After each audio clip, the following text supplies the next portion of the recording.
कई बार बच्चे मुझे कहते हैं सर बल्क कैरियर पे तो आराम ज़्यादा है, ज़्यादा है। देखो एक चीज़ बता दूं तुम्हें, जहाज पे चले गए, ज़िंदगी सबकी एक जैसी है।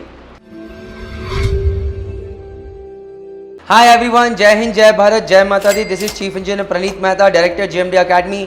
Welcome to my YouTube channel merchant navy decoded. मेरे साथ है देवशीष बासनेट, जो कि जिन्होंने मुझे ज्वाइन किया इस सैलरी की सीरीज़ के ऊपर, जो कि हम मोचन नेवी डिकोडेड में लॉन्च कर रहे हैं। तो देवशीष, क्या आपका next question regarding salary? Sir मेरा नेक्स्ट सबसे इम्पॉर्टेंट क्वेश्चन है कि कौन से टाइप ऑफ वेसल में सबसे हाईएस्ट सैलरी मिलती है, क्योंकि मैंने सुना है कि टैंकर्स यूजुअली ज़्यादा पे करते हैं बल्कि और कंटेनर्स। ओके, बिल्कुल सही सुना है। See guys, types of ships, bulk carriers, containers, लगभग सेम सैलरी रहती है, क्योंकि सेम काइंड ऑफ शिप्स हैं, ड्राई बल्क। उसके बाद आते हैं prod tankers, oil tankers, crude oil tankers, chemical tankers. Same kind of salary रहती है अप्रॉक्सीमेटली।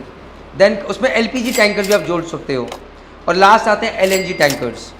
सो ये तीन को मैंने डिस्ट्रीब्यूट करा। तो अगर मैं पहले बात करता हूँ बल्क कैरियर्स की, कंटेनर शिप्स की, मैं सिर्फ कैप्टन की सैलरी की बात करता हूँ कि मुझे हाईएस्ट में करना है। नीचे की बॉटम रैंक्स पे लगभग सैलरी सेम रहती है, और क्योंकि सैलरी ज़्यादा नहीं तो डिफरेंस ज़्यादा दिखता नहीं है।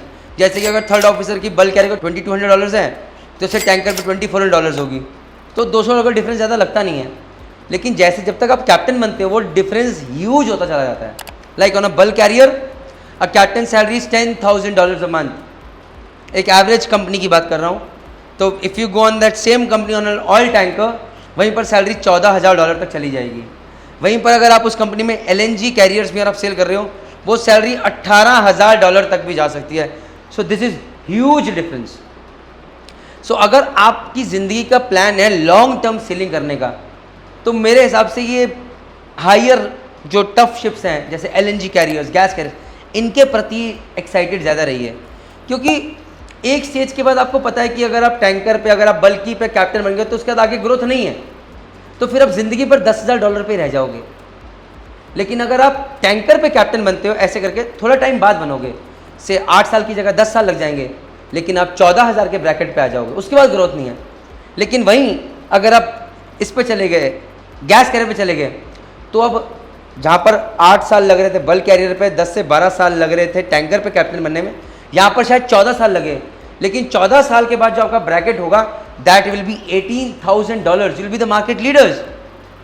और फिर क्योंकि उसके बाद एक कांस्टेंट है, तो बेटर नहीं है कि एक अलग ब्रैकेट में चले जाओ। That is what I want to tell you all.